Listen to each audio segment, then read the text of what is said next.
Hello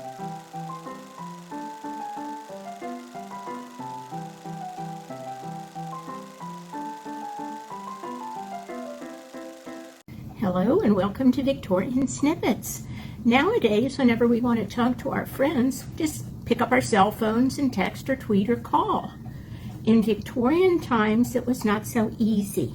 They had to call in a very different manner, and the ever-shy Victorians used their method of calling as yet another means to relay unspoken messages. The Victorians used calling cards, and these calling cards, also called visiting cards, were all the rage in the 19th century.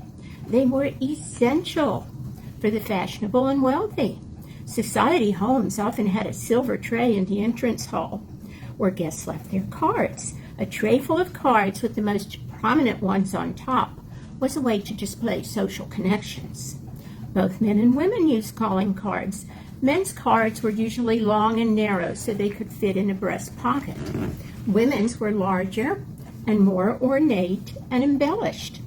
A typical society woman handed out nearly 3,000 cards a year.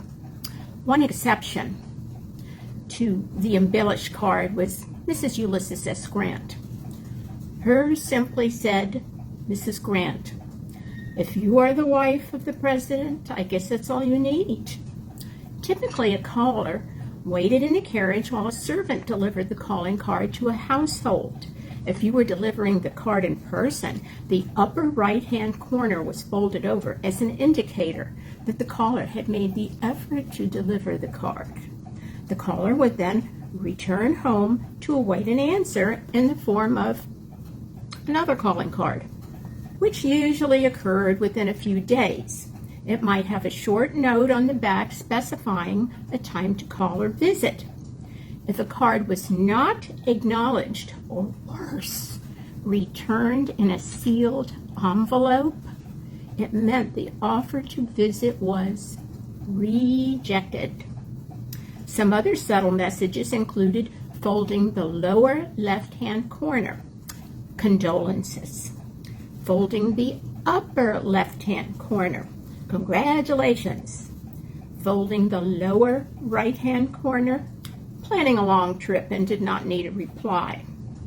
Also, a woman never left her card at a gentleman's residence unless she also included her husband's card. When she left two of her husband's cards, one for the master and one for the mistress. All these rules were enough to make your head spin, so newspapers often printed calling card etiquette rules. By the early 1900s, the cards began to decline in popularity as the use of business cards was on the rise. Then we got the newfangled telephone, which changed everything. And of course now, instead of a calling card, many people have a hashtag. Mrs. Grant. Better answer that one quickly. See you next week.